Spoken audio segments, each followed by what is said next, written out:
नमस्कार दोस्तों, आपका स्वागत है आपके अपने चैनल स्टडी वाइन्स ऑफिशियल पर। तो आज का हमारा टॉपिक है संविधान के महत्वपूर्ण अनुच्छेद। मैं इस एक ही वीडियो में संविधान के जितने भी महत्वपूर्ण अनुच्छेद हैं सभी को कवर कराऊंगा। इसलिए ये वीडियो हो सकता है थोड़ी लंबी बने, पर विश्वास रखिएगा जब वीडियो को पूरा आप एंड तक देख लेंगे तो आपका इस टॉपिक से क्वेश्चन गलत नहीं होगा, क्योंकि मैं बहुत ही सिस्टमेटिक वे से और ट्रिक से आपको समझाऊँगा। इसलिए बिना देरी किए हुए चलिए वीडियो को शुरू करते हैं।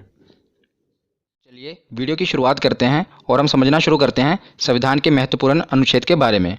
अक्सर हम क्या गलती करते हैं कि जितने भी अनुच्छेद हैं इन्हें बीच बीच में से पढ़ना शुरू कर देते हैं, जिस करके ये हमें याद नहीं रहते। पर इस वीडियो में मैं आपको पूरा सिस्टमेटिक वे से इसे पढ़ाऊँगा और जो भी है सबको मैं जहाँ पर ज़रूरत पड़ेगी ट्रिक से बताऊँगा। तो ये वीडियो काफ़ी इंपॉर्टेंट होने वाली है आपके लिए। तो चलिए इसको शुरू करते हैं।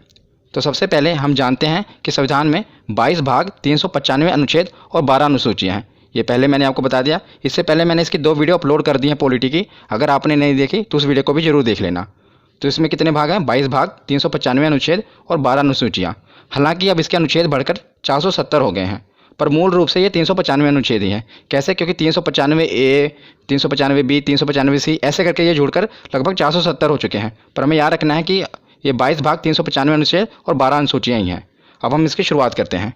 तो इसके पहले हम देखते हैं कि 22 भाग हैं। तो पहले भाग में 1 से लेकर 4 अनुच्छेद हैं और इसमें क्या है? तो संघ एवं उसके राज्य क्षेत्र का वर्णन है। तो जैसे आप कोई भी किताब पढ़ते हैं तो सबसे पहले उसमें क्या होता है? उसकी इंट्रोडक्शन होती है। इसी प्रकार जो भारत का संविधान है, ये भारत किसी भी गणतंत्र देश के लिए, लोकतंत्र देश के लिए उसका जो संविधान है सबसे पवित्र पुस्तक होती है उसकी। तो जो भारत का संविधान है इसमें भी पहले इंट्रोडक्शन ही होगी भारत की। तो पहले अनुच्छेद में क्या है? तो पहले अनुच्छेद में बताया है कि भारत राज्यों का संघ है, इंट्रोडक्शन है। दूसरे अनुच्छेद में बताया है कि नए राज्यों का प्रवेश किया जा सकता है।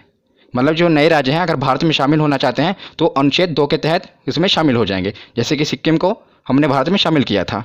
और अनुच्छेद 3 में क्या बताया गया है कि राज्यों के क्षेत्रों और सीमाओं और नामों में परिवर्तन किया जा सकता है। मतलब किसी भी राज्य की अगर सीमा है उसको बढ़ाया घटाया जा सकता है और उसके नाम में परिवर्तन किया जा सकता है। तो ये 3 अनुच्छेद आपको याद रखने हैं, ये इंपॉर्टेंट है पहले भाग में। उसके बाद हम देखते हैं भाग दूसरा। तो भाग दूसरा में 5 से लेकर 11 अनुच्छेद हैं, जिसमें नागरिकता का वर्णन है। बहुत ही इंपॉर्टेंट है, काफ़ी बार पूछा गया है कि नागरिकता का वर्णन किस में है। तो ऑप्शन में ऐसे दिया होता है कि 5 से लेकर 11 अनुच्छेद, 11 से लेकर 16 अनुच्छेद। तो आपको कैसे पता चलेगा कि कौन सा अनुच्छेद है? तो इसे याद करने की बहुत ही अच्छी ट्रिक है। तो इसे आपको कैसे याद रखना है? इसकी ट्रिक है नागपंचमी। नागपंचमी से आप याद रख सकते हैं कि 5 से लेकर 11 अनुच्छेद तक नागरिकता का वर्णन है। कैसे? तो देखिए, नागपंचमी का नाग यानी कि नागरिकता का वर्णन, और पंचमी, तो पंचमी मतलब कि 5 अनुच्छेद से ये शुरू है। 5वें अनुच्छेद से शुरू है ना नागरिकता का वर्णन, 5 से लेकर 11 तक। तो नागपंचमी से आप इसे याद रख सकते हैं कि नागपंचमी जब भी आपके दिमाग में आए तो नागरिकता का नाग और पंचमी मतलब कि 5 से शुरुआत हुई है। उसके बाद हम देखते हैं भाग तीसरा। तो भाग तीसरे में 12 से लेकर 35 अनुच्छेद तक है और इसमें मौलिक अधिकार यानी कि फंडामेंटल राइट्स का वर्णन है। तो इसके ऊपर मैं एक स्पेशल वीडियो बना दूंगा पूरे मौलिक अधिकार के ऊपर, क्योंकि काफ़ी इंपॉर्टेंट है। पर इसमें अभी हमें इतना ही जानना है कि भाग तीसरे में मौलिक अधिकार का वर्णन है। तो मौलिक अधिकार कौन कौन से हैं? जैसे कि समानता का अधिकार हो गया, स्वतंत्रता का अधिकार, शोषण के विरुद्ध अधिकार, धार्मिक स्वतंत्रता का अधिकार, संस्कृति और शिक्षा संबंधी अधिकार और संवैधानिक उपचारों का अधिकार। तो अभी हमें इतना जानना है कि 12 से लेकर 35 तक मौलिक अधिकार हैं। उसके बाद हमें देखना है कि भाग 4A, ये काफ़ी इंपॉर्टेंट है। 4 नहीं इतना, 4A और इसका जो अनुच्छेद है वो 51A। इसमें मौलिक कर्तव्य का वर्णन है कि जैसे कि जो हमारा संविधान बना है, संविधान में हमारी भलाई के लिए बहुत से कानून हैं, पर जनता का भी तो ये फ़र्ज बनता है कि उसके देश के प्रति, तो इसलिए हमारे कुछ मौलिक कर्तव्य भी निर्धारित किए गए हैं। ये मैं कहाँ से ले गया है? तो ये स्रोत है जो है ये रूस से लिया गया है मौलिक कर्तव्य। मैंने आपको पिछली वीडियो में बताया था। जिसके रिलेटेड ये भी पूछा जाता है कि किसकी सिफारिश पर मौलिक कर्तव्य को संविधान में जोड़ा गया, क्योंकि इसे बाद में जोड़ा गया था। तो स्वर्ण सिंह समिति की सिफारिश पर वर्ष 1976 में, याद रखिएगा, वर्ष 1976 में 42वें संविधान संशोधन, मतलब संविधान में अमेंडमेंट किया गया था और 42वें संविधान संशोधन के तहत इसे संविधान में शामिल किया गया था। किसे? मौलिक कर्तव्य को। ये सब कुछ पूछा जाता है कि किस संविधान संशोधन के तहत और कौन सी समिति की सिफारिश पर। तो स्वर्ण सिंह समिति थी और 42वां संविधान संशोधन था। तो 4A के बाद अब हम आगे देखते हैं भाग 5 और भाग 6। इसको साथ ही साथ याद करेंगे, क्योंकि साथ ही साथ इसको आप याद करोगे तो बहुत ही आसानी से याद हो जाएगा। मैं ट्रिक से आपको बताऊंगा। तो भाग 5 में है 52 से लेकर 151 अनुच्छेद और भाग 6 में है 152 से लेकर 237 अनुच्छेद। ये आपको नहीं भी पता होगा तो काम चल जाएगा, क्योंकि मेन क्या पूछा जाता है मैं आगे आपको बताता हूँ। तो भाग 5 में मेनली है राष्ट्रपति के बारे में बताया गया है और भाग 6 में राज्यपाल, क्योंकि दोनों एक ही जैसे हैं केंद्र में जो भूमिका राष्ट्रपति की होती है वही किसी भी राज्य में भूमिका राज्यपाल की होती है। इसलिए मैं इसको साथ साथ कवर कर रहा हूँ, क्योंकि इस तरह आप पढ़ेंगे तो आपको ज़्यादा देर तक याद रहेगा। तो राष्ट्रपति का सबसे ज़्यादा इंपॉर्टेंट अनुच्छेद 52, इतनी बार एग्जाम में पूछा गया, हर बार शिफ्ट में पूछा ही जाता है कि राष्ट्रपति का पद किस अनुच्छेद में वर्णन है, तो अनुच्छेद 52 में। तो इसको आप याद कैसे करेंगे, तो मैं इसको आपको याद करने का तरीका बताता हूँ। तो इसको याद करने की एक ट्रिक है, देखिए अगर आप कोई चीज़ इमेज से याद करते हैं ना तो वो आपके माइंड में ज़्यादा देर तक रहती है, सब कॉन्शियस माइंड में आपके बैठ जाती है और वो चीज़ आप ज़्यादा देर तक याद रख सकते हैं। इसलिए मैं आपको इसे इमेज से याद कराऊंगा। तो आप देख रहे हैं ना अनुच्छेद 52 है, इसी डिजिट से हमें याद होगा राष्ट्रपति पद के बारे में। देखिए जो ये दो देख रहे हैं ना, ये अब दो ऐसा लग रहा है जैसे किसी के आगे झुका हुआ है, गिड़गिड़ा रहा है। आगे आप देख रहे हैं ये 5 मतलब राष्ट्रपति। जब भी आपके दिमाग, क्योंकि जब भी आपको ये आएगा ना तो ऑप्शन ऐसे आएगा 52, ऑप्शन 53, 54, मतलब 7 वाले आएंगे और आपसे पूछा जाएगा कि राष्ट्रपति पद का वर्णन किस में है। तो आपको देखते ही पता लगना जाना चाहिए कि जो इसके आगे जो 2 है वो आपको ऐसा लग रहा है ना कि झुका हुआ है। और आपको पता है राष्ट्रपति के हाथ में बहुत पावर होती है, वो चाहे तो किसी की फांसी की सजा भी माफ़ कर सकता है। तो जो 2 है वो लग रहा है कि आगे उसके गिड़गिड़ा रहा है और माफ़ी मांग रहा है, और जो 5 है आपको देख रहे हैं ना बैठा हुआ है। तो इससे आप पता लगता है कि जो राष्ट्रपति का पद है अनुच्छेद 52 में, ये एक ट्रिक है जिससे आप इसको याद रख सकते हैं। उसके बाद देखते हैं अनुच्छेद 53।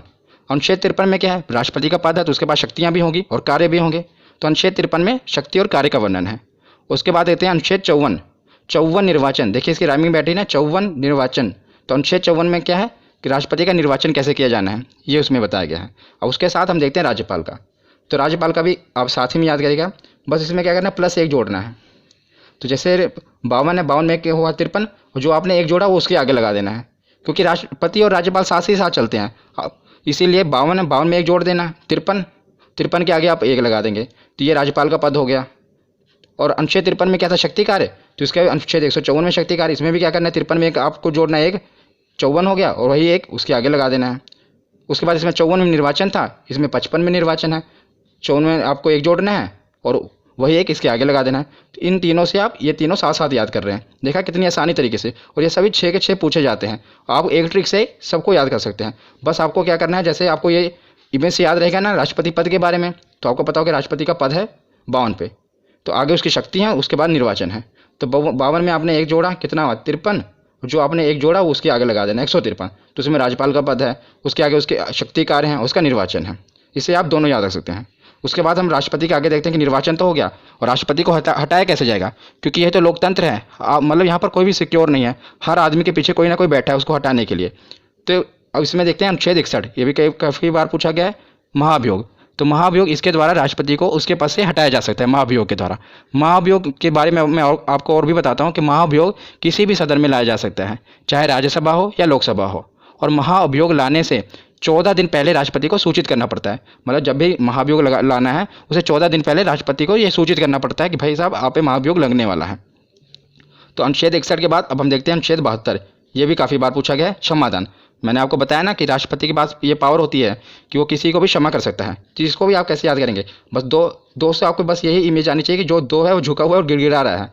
7 आप देख रहे हैं राष्ट्रपति खड़ा हुआ है, राष्ट्रपति के आगे वो गिड़गिड़ा रहा है कि मुझे क्षमा कर दो। तो इससे आप याद रख सकते हैं क्षमादान। 52 कैसे पता लगता है कि 2, तो आपको पता है कि 2 है आगे, तो मतलब राष्ट्रपति से रिलेटेड है, और उस पर 5 बैठा हुआ है, तो ये राष्ट्रपति का पद है, वो राष्ट्रपति को बैठाया गया है। और 72 में वो खड़ा हुआ है और उसके सामने 2 गिड़गिड़ा रहा है कि मुझे क्षमा कर दो। तो इससे आप नंबरों से खेल सकते हैं। तो उसके बाद हम देखते हैं अनुच्छेद 123, अध्यादेश। ये भी काफ़ी इंपॉर्टेंट है, अध्यादेश। कि अध्यादेश में क्या होता है कि जब लोकसभा और राज्यसभा की बैठक ना चल रही हो और देश में किसी जरूरी कानून की आवश्यकता होती है, तो राष्ट्रपति हस्ताक्षर करके कानून बना सकते हैं। पर मंत्रिमंडल की सिफारिश पर ही वो कानून बना सकते हैं, क्योंकि मतलब मंत्रिमंडल प्रधानमंत्री ही, उनकी सिफारिश पर ही ये कानून बनता है। आपको पता होना चाहिए कि भारत में कानून कैसे बनते हैं। आपको पता है 3 स्टेप होते हैं। पहले स्टेप में लोकसभा में वो पारित होना चाहिए, फिर राज्यसभा में, फिर उसके बाद राष्ट्रपति के हस्ताक्षर होने चाहिए। कितने स्टेप हैं, 1 2 3, बस इसी से आप याद भी रख सकते हैं। देखिए 1 2 3, तो 1 2 3 सीधे ही तीनों स्टेप हटा के सीधे राष्ट्रपति के साइन करा के सीधा कानून बन जाता है। मतलब ये ट्रिक हो गई। 1 2 3 3 स्टेप होते हैं, पहला लोकसभा, फिर राज्यसभा, फिर राष्ट्रपति। पर अध्यादेश लाकर क्या किया जाता है, इसको खत्म करके सीधा राष्ट्रपति के हस्ताक्षर कराए जाते हैं और कानून बना दिया जाता है। तो अनुच्छेद 123 के बाद हम देखते हैं अनुच्छेद 143। तो अनुच्छेद 143 में क्या है कि राष्ट्रपति को अगर कानूनी सलाह की आवश्यकता होती है तो वो सीधा सुप्रीम कोर्ट से सलाह ले सकता है। पर आपको यह भी याद रखना है कि ये क्वेश्चन पूछा गया है कि अगर वो सलाह देते हैं तो क्या वो मानने के लिए बाध्य है राष्ट्रपति। तो आपको ये याद रखना है कि वो बाध्य नहीं है, वो मतलब सुझाव ले सकते हैं, पर ये नहीं है अगर उन्होंने कोई सजेशन दे दी सुप्रीम कोर्ट ने तो राष्ट्रपति उस पर बाध्य नहीं है, वो चाहे तो माने या चाहे तो ना माने। तो आपको याद रखना है 143। ये सभी मैं आपको राष्ट्रपति के रिलेटेड बता रहा हूँ, इसलिए मैंने एक हेडिंग में सारे कवर कर दिए कि जो भी राष्ट्रपति से रिलेटेड है और ये राज्यपाल वाले। उसके बाद हम देखते हैं उपराष्ट्रपति, राष्ट्रपति, उपराष्ट्रपति। तो उपराष्ट्रपति का वर्णन है अनुच्छेद 63 में। किसमें? अनुच्छेद 63 में। तो उसमें बताया गया है कि एक उपराष्ट्रपति होगा, और अनुच्छेद 64 में क्या बताया गया है कि राज्यसभा के सभापति के रूप में वो कार्य करेगा। तो जो उपराष्ट्रपति होगा, आप देखेंगे जो राज्यसभा का सभापति होता है वह भी उपराष्ट्रपति होता है। और मैं आपको एक इंटरेस्टिंग फैक्ट बताता हूँ कि जो उपराष्ट्रपति होता है उसे अपने पद के लिए कोई तनख्वाह नहीं मिलती, मतलब उसे कोई सैलरी नहीं मिलती, पर जो राज्यसभा में वो सभापति के रूप में कार्य करता है उसके लिए उनको वेतन मिलता है। तो जो उपराष्ट्रपति को अपने पद के लिए वेतन नहीं मिलता, जैसे राष्ट्रपति को वेतन मिलता है उनके पद के लिए, राज्यपाल को मिलता है, पर उपराष्ट्रपति को उनको पद के लिए वेतन नहीं मिलता, बल्कि जो वो राज्यसभा में सभापति के रूप में होते हैं उसके कार्य के लिए उनको वेतन मिलता है। ये आपको याद रखना है। तो हमने राज्यपाल देख लिए, राष्ट्रपति देख लिए, अब हम देखेंगे प्रधानमंत्री और मुख्यमंत्री। ये साथ साथ हम कवर कर रहे हैं। यही होता है कि सिस्टमेटिक वे से पढ़ना, जिससे आप अनुच्छेदों को काफ़ी ज़्यादा देर तक याद रख सकते हैं। तो हम देखते हैं प्रधानमंत्री। तो सबसे पहले हम देखते हैं अनुच्छेद 74, 75, 76, ये तीनों प्रधानमंत्री से रिलेटेड हैं। तो इसे आप याद कैसे रखते हैं? पहले तो आपको पता होना चाहिए कि जो प्रधानमंत्री होते हैं, अनुच्छेद 74 में जो मंत्रिमंडल होता है ये राष्ट्रपति की सहायता के लिए बनाया होता है, मतलब राष्ट्रपति की सहायता के लिए मंत्रिमंडल का गठन किया जाता है, पर जो इसके हेड होते हैं वो प्रधानमंत्री होते हैं। जैसा कि आपको पता है कि भारत में जो राष्ट्रपति हैं वो तो नाम मात्र मुखिया हैं, ज़्यादातर पावर किसके हाथ में है? तो प्रधानमंत्री के हाथ में है, पर राष्ट्रपति की सहायता के लिए मंत्रिमंडल का गठन किया जाता है और इसके हेड प्रधानमंत्री होते हैं। तो 74, 75 लगातार ही हैं। और 75 के बाद हम देखते हैं 76। 76 में महान्यायवादी। तो महान्यायवादी कौन होते हैं? तो राष्ट्रपति द्वारा महान्यायवादी की नियुक्ति की जाती है। महान्यायवादी एक विधि अधिकारी होता है, मतलब सीधे शब्दों में आपको बताऊं तो ये कानूनी विशेषज्ञ होते हैं जो भारत सरकार को कानूनी सलाह देते हैं। तो जैसे राष्ट्रपति सुप्रीम कोर्ट से सलाह लेते हैं, इसी प्रकार महान्यायवादी होते हैं जिन्हें राष्ट्रपति नियुक्त करता है, पर जो सिफारिश होती है मंत्रिमंडल, मतलब प्रधानमंत्री की सिफारिश पर ही राष्ट्रपति नियुक्त करते हैं और ये कानूनी सलाह देते हैं प्रधानमंत्री को। तो तीनों आपको याद रखने हैं। सबसे पहले तो 74 में मंत्रिमंडल, 75 में प्रधानमंत्री उसके हेड, और 76 में कानूनी सलाह ले सकते हैं। उसी प्रकार जैसे प्रधानमंत्री है केंद्र के लिए, तो राज्य के लिए कौन होता है? मुख्यमंत्री, उसका मुखिया होता है। तो अनुच्छेद 163 में मंत्रिमंडल, सेम टू सेम। इसको याद करने की ट्रिक भी एक ही है। देखिए कैसे, जैसे मैंने आपको वहाँ पर राष्ट्रपति और राज्यपाल में क्या बताया था कि एक जोड़ना है, यहाँ पर एक एक घटाना है।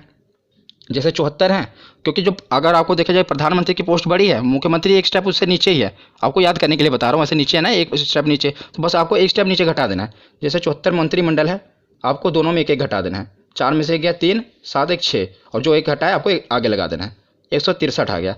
ऐसे आगे 75 में भी करना है तो 164 आ जाएगा, 76 में भी करोगे तो 165। मतलब इन तीनों से आप इन तीनों को याद कर सकते हैं। जैसे राष्ट्रपति के राज्यपाल याद कर लिया, प्रधानमंत्री का याद किया तो मुख्यमंत्री का याद कर लिया। तो तीनों साथ साथ ही हैं। मंत्रिमंडल इसमें 74 में है, अनुच्छेद 163 में मंत्रिमंडल है, इसमें 75 में प्रधानमंत्री हैं, तो 164 में मुख्यमंत्री हैं, और 76 में महान्यायवादी हैं, तो 165 में महाधिवक्ता। मुख्यमंत्री के लिए महाधिवक्ता होता है, जो काम मतलब कि महान्यायवादी प्रधानमंत्री के लिए करता है वही काम महाधिवक्ता मुख्यमंत्री के लिए करता है। और जो महाधिवक्ता है इनकी नियुक्ति कौन करेगा? तो जैसे वहाँ पर राष्ट्रपति करते हैं तो यहाँ पर राज्यपाल करेंगे। तो एक ही ट्रिक से आप इन 6 को याद कर सकते हैं। तो प्रधानमंत्री और मुख्यमंत्री तो हमने देख लिए। अब हम आते हैं संसद पर, क्योंकि कानून कहाँ पर बनेंगे? संसद में। तो ये तो आपको याद ही होगा क्योंकि काफ़ी इंपॉर्टेंट है, आपने याद किया ही होगा।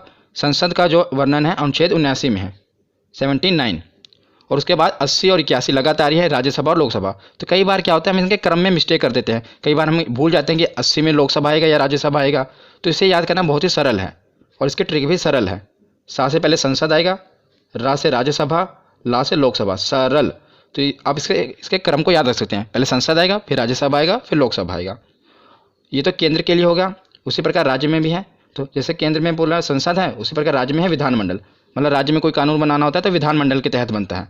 तो विधानमंडल, और विधानमंडल में क्या होता है? विधानसभा और विधान परिषद। ज़्यादातर विधानसभाएं होती हैं और बस केवल 6 राज्य ही हैं जहाँ पर विधान परिषद है। मैं आपको बताऊँगा, ज़्यादातर हर जगह मतलब ज़्यादातर राज्यों में विधानसभा है। तो इसे आप याद कैसे करेंगे? जैसे हमने प्रधानमंत्री मुख्यमंत्री को किया, मतलब प्रधानमंत्री एक स्टेप ऊपर होता है, मुख्यमंत्री नीचे। उसी प्रकार केंद्र तो ऊपर है ना और राज्य नीचे। तो इसको भी ऐसे, मतलब टिक बता रहा हूँ आपको, तो इसको भी ऐसे ही घटाना है। 79 है, आपको एक एक घटा देना है। कितना? 9 में से गए 1, 8, और 7 में से गए 6, और जो एक घटा है एक आगे लगा देना है। तो 168, वहाँ पर संसद, यहाँ पर 168। एक ही ट्रिक से देखो आप सब याद कर रहे हैं, संसद का वर्णन और यहाँ पर विधानमंडल में।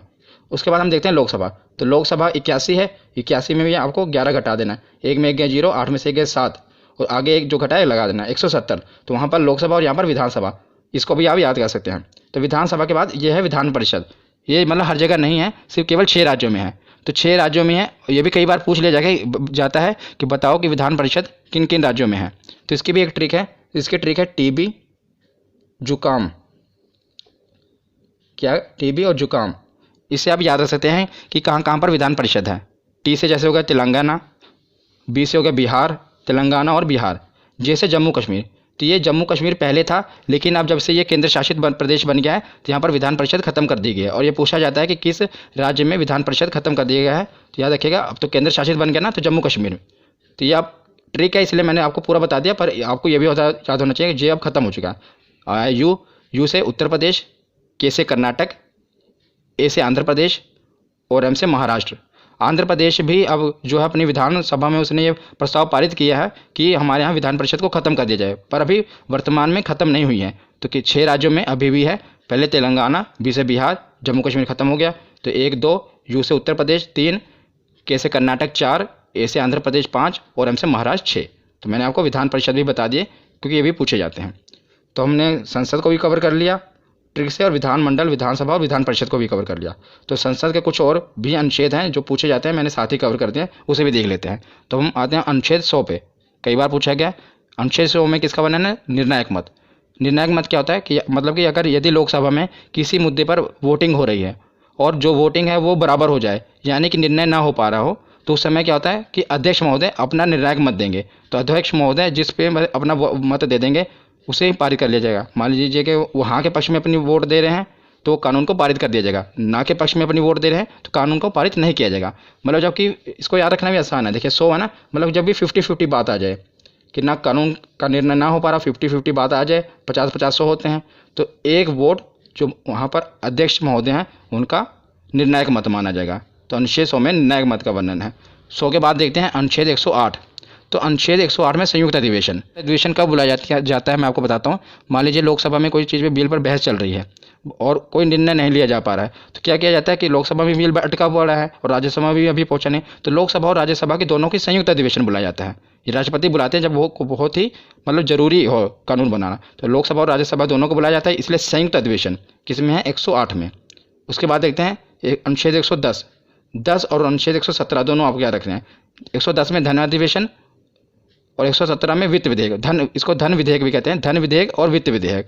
ये काफ़ी कन्फ्यूजिंग है, धन विधेयक और वित्त विधेयक कई बार पूछे गए हैं। मतलब इसका पूछा क्या जाता है, इसकी डेफिनेशन पूछी जाती है, इसमें होता क्या है ये भी पूछा जाता है कि 10 में क्या है। पहले तो आप याद रखें 10 और धन। 110 में धन अधिवेशन और 117 में विधेयक, धन विधेयक और वित्त विधेयक। तो धन विधेयक क्या होता है, सरल भाषा में आपको बताता हूँ कि सरकार की धन लाने की प्रक्रिया को धन विधेयक कहते हैं। मतलब सरकार की धन जुटाने की प्रक्रिया को धन विधेयक कहते हैं और जुटाए हुए धन को विकास पर खर्च करने की प्रक्रिया को वित्त विधेयक कहते हैं। ये सरल शब्दों में है। और अब मैं आपको थोड़ा और इसको डिफाइन करूं तो जैसे आपको पता है विधेयक 2 प्रकार के होते हैं, धन विधेयक और वित्त विधेयक। धन विधेयक सबसे पहले लोकसभा में प्रस्तुत किया जाता है, ये आपको याद रखना है कि सबसे पहले से कहाँ प्रस्तुत किया जाता है, लोकसभा में प्रस्तुत किया जाता है।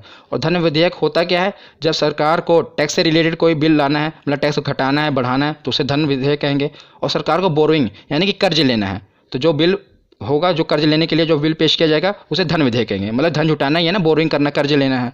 और जो उस कर्ज लिए हुए धन को, मतलब जो भी सरकार ने धन जुटाया है उसको खर्चा करना है, पुल बनाना है, सड़कें बनानी है, तो वो वित्त विधेयक में होगा। तो याद रखिएगा धन विधेयक और वित्त विधेयक ये दोनों साथ साथ हैं। 110 में धन विधेयक है और 117 में वित्त विधेयक है। उसके बाद हम देखते हैं 112 बजट। 12 देखिए, इसको राइमिंग से आप याद सकते हैं, 12 बजट 2 बार बोलेंगे, याद रखेगा। अनुच्छेद 112 बजट। ये भी आपको बजट पता ही होगा कि एक साल का पूरा मतलब जो लेखा जोखा होता है सरकार की, यहाँ पर खर्च करेगी, कहाँ से इनकम आएगी, सब बजट में पेश किया जाता है। मतलब उसमें और 112 के बाद है अनुच्छेद 116। तो जब सरकार बजट पेश करती है तो कई कुछ खर्चे उसमें रह जाते हैं, जो कुछ खर्चों का वर्णन है फिर सरकार बाद में क्या कहते हैं, ये तो नहीं करेगी, बाद में 1 साल के बाद फिर बजट आएगा तब पेश करेगी। बीच में बजट से नहीं होता, उसके बीच में ही अलग से बिल के रूप में लाकर संक्षेप में एक बिल पास करा लिया जाता है, जिसे लेखानुदान कहते हैं। तो इस पहले बजट पेश होगा, बजट में अगर मतलब कुछ रह गया, कुछ खर्चे का वर्णन नहीं है, तो लेखानुदान में अनुच्छेद 116। तो आपको ये याद रखना है। उसके बाद हम देखते हैं, अब हमने प्रधानमंत्री, मुख्यमंत्री, राज्यपाल, उपराज्यपाल सब कवर कर लिए। अब हम आते हैं सुप्रीम कोर्ट, हाई कोर्ट पर। संसद भी हो गया कवर।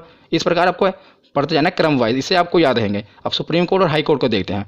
तो 124 में सुप्रीम कोर्ट का गठन होगा और 131 में सुप्रीम कोर्ट के अधिकार हैं। तो 124 में क्या है, सुप्रीम कोर्ट का गठन होगा भारत में, और 131 में सुप्रीम कोर्ट के अधिकार हैं, और 148 में CAG की नियुक्ति। तीनों आपको याद रखने हैं, तीनों सुप्रीम कोर्ट से रिलेटेड मैंने पहले उठाए हैं। 124, 131 और 148। पहले सुप्रीम कोर्ट का गठन होगा। 131 में बताया कि सुप्रीम कोर्ट की क्या पावर है, कहाँ कहाँ उसका अधिकार क्षेत्र है। और 148 में है कि क्या की नियुक्ति। तो क्या क्या होता है, क्या की फुल फॉर्म है कंट्रोलर एंड ऑडिटर जनरल, और इसकी नियुक्ति भी राष्ट्रपति द्वारा ही की जाती है। इनका काम क्या है कि सरकार द्वारा जो भी खर्चा किया गया, व्यय किया गया है, उसका लेखा जोखा करना है कि सरकार ने जो खर्चा किया, जो घोटाले वगैरह होते हैं कहाँ से पता चलते हैं, वो कैग की रिपोर्ट से ही पता चलता है। जैसे 2G घोटाला होगा, जो भी घोटाले, स्पेक्ट्रम घोटाला हुआ, ये कैग ही रिपोर्ट अपनी पेश करती है, उसी द्वारा ये सब उजागर होता है कि कहाँ पर कितना घोटाला हुआ। तो और इस समय अगर मैं आपसे पूछूं कि क्या कौन है, हमारे कंट्रोलर और ऑडिटर जनरल कौन है, तो गिरीश चंद्र मुर्मू जी हैं क्या, ये भी याद रखना। उसके बाद हम देखते हैं, हमने सुप्रीम कोर्ट देख लिया, 1, 2, 4 और 2, 1, 4 हाई कोर्ट है, 1, 2, 4 सुप्रीम कोर्ट है और 2, 1, 4 ऐसे आप पढ़ेंगे तो याद रहेगा। 2-3 बार वीडियो को देख लेना, आपको पूरा कभी भूलेगा नहीं। तो अनुच्छेद 2, 1, 4 क्या है कि इसमें बताया गया कि राज्य में एक हाई कोर्ट जरूर होगा। और अनुच्छेद 2, 1, 6 में बताया गया है कि हाई कोर्ट का गठन करना है। पहले बताया कि राज्यों के लिए हाई कोर्ट होगा, और इसमें 216 में क्या है कि हाई कोर्ट का गठन करना है, कैसे होगा वो बताया गया है। तो हमने सुप्रीम कोर्ट और हाई कोर्ट देख लिया। अब हम देखते हैं, एक मैंने हेड बनाया केंद्र राज्य संबंध। इसमें जितने भी अनुच्छेद हैं ये काफ़ी इंपॉर्टेंट हैं, ये अलग से पूछे जाते हैं। आपको पहले 2-2 करके याद रखना है। 249, 250। तो 249 में क्या है कि राज्य सूची विषय पर कानून बनाने की शक्ति। तो राज्य सूची विषय क्या होता है, मैं आपको बताता हूँ कि राज्य सूची मतलब है कि वह विषय जिस पर राज्य कानून बनाता है। राज्य सूची विषय, कुछ विषय होते हैं ना जिस पर सिर्फ राज्य कानून बना सकता है, कुछ पर सिर्फ केंद्र कानून बना सकता है। पर जो राज्य सूची विषय है इसमें सिर्फ राज्य कानून बनाता है, पर और मतलब कि विधानमंडल में कानून बनता है, वहाँ यहाँ केंद्र द्वारा बनाया गया संसद में बनता है, और मतलब राज्य का विधानमंडल में बनता है। पर कुछ विषय हैं जिस पर संसद भी कानून बना सकती है, उसे अनुच्छेद 249 में रखा गया है कि जो कुछ विषय हैं जिस पर क्या है केंद्र भी कानून बना सकते हैं। और 250 में क्या है कि आपातकाल के दौरान, जब आपातकाल इमरजेंसी लग जाए, उस दौरान भी राज्य सूची के कुछ विषयों पर कानून बनाने की शक्ति केंद्र के पास है। तो दोनों याद रखिएगा, 249 और 250। 250 में आपातकाल के दौरान और 249 मतलब नॉर्मल टाइम पे। उसके बाद देखते हैं 262। कई बार ये पूछा गया है, नदी जल विवाद। नदी जल विवाद का वर्णन किसमें, 262। कई बार आप देखते हैं ना कि दो राज्यों के बीच में नदी के जल पर विवाद हो जाता है। जैसे कि अब कोई भी नदी है, वो एक ये तो नहीं देखेगी कि यूपी यहीं पर रुक जाएगी, वो आगे भी दूसरे राज्य में जाती है ना, तो उसके पानी के लिए विवाद हो जाता है कि कितना पानी। तो एक राज्य मान लो बांध बना लेता है, वो पानी रोक लेता है, तो दूसरा राज्य विवाद खड़ा कर देता है कि हमें पानी प्रॉपर नहीं मिल रहा। तो ये नदी जल विवाद का निपटारा किस में होता है, तो इसका 262 में वर्णन किया गया है। कौन सा अनुच्छेद है, 262। और 262 और 263 आपको साथ में याद रखने हैं। 263 में क्या, अंतर्राज्यीय परिषद, मतलब अंतर्राज्यीय विवाद इसमें है कि दो राज्यों के बीच कोई विवाद हो जाए तो उसे कैसे सुलझाना है, और उस पर संसद कानून बना सकती है। याद रखना, इसमें भी संसद कानून बना सकती है। तो 262 में नदी जल विवाद है और 263 में अंतर्राज्यीय परिषद है। उसके बाद आते हैं 280, ये भी काफ़ी इंपॉर्टेंट है, वित्त आयोग। तो 280 में क्या है, वित्त आयोग है। तो वित्त आयोग का काम क्या है, केंद्र और राज्यों के बीच जो कर का वितरण करना है, जो टैक्स है उसका वितरण करना है केंद्र और राज्य के बीच में। इसमें 15वां वित्त आयोग चल रहा है, याद रखिएगा।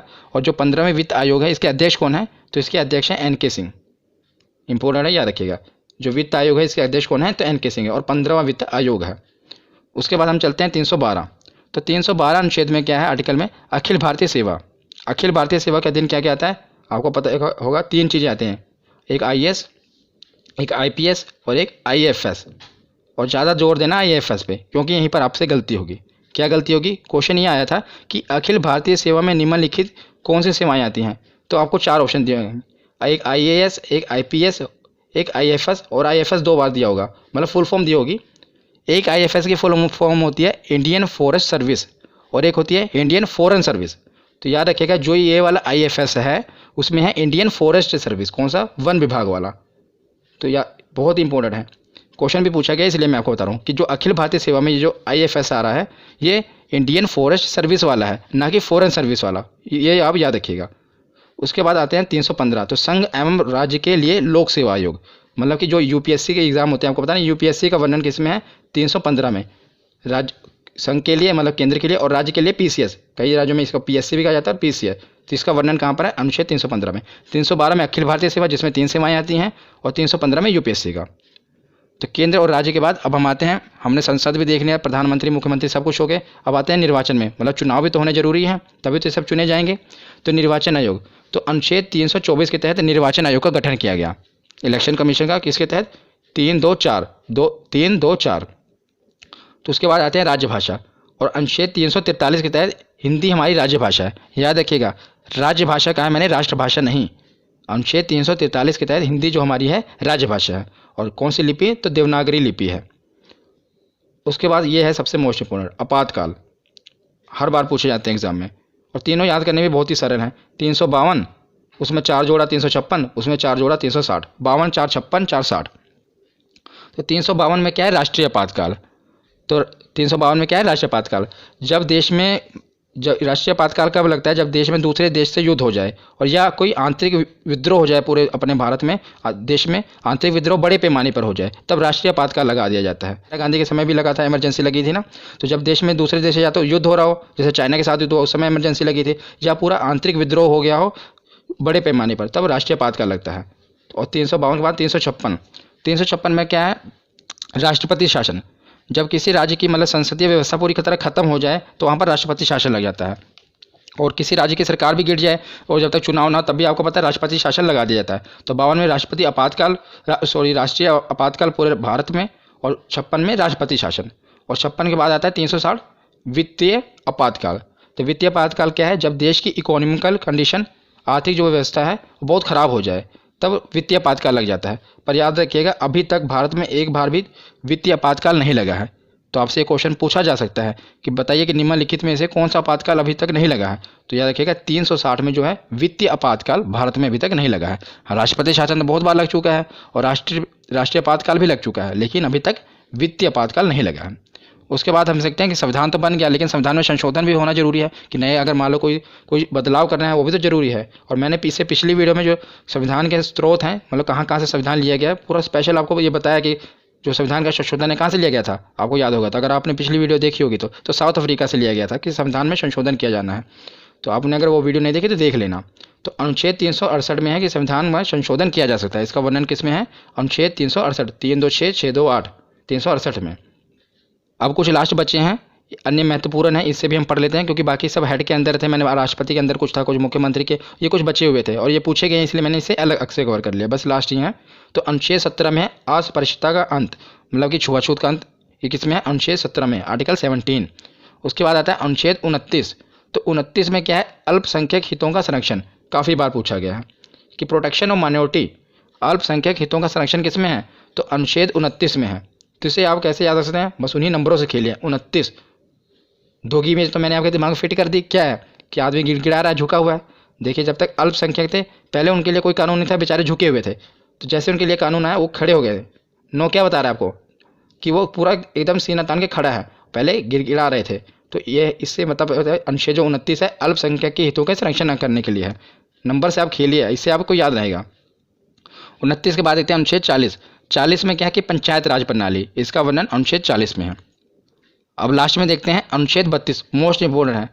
क्यों इंपॉर्टेंट है मैं आपको बताता हूँ। अनुच्छेद 32 के पहले ये जान लेते हैं। तो संवैधानिक उपचारों का अधिकार, और इसे heart and soul of Indian constitution भी कहा जाता है। Heart and soul of Indian constitution इसे क्यों कहा जाता है, तो अनुच्छेद 32 में ये कहा गया है अगर किसी भी आदमी का, चाहे आम आदमी हो, और उसके अगर फंडामेंटल राइट्स यानी कि मौलिक अधिकारों का हनन हो रहा हो, तो सीधा इसके लिए वो केस सुप्रीम कोर्ट में फाइल कर सकता है। तो इसके खिलाफ मतलब केस में कहाँ, डायरेक्ट सुप्रीम कोर्ट में जा सकता है अगर उसके मौलिक अधिकारों का हनन हो रहा हो। इसलिए इसे heart and soul of Indian constitution कहा गया है। किसे, आर्टिकल 32।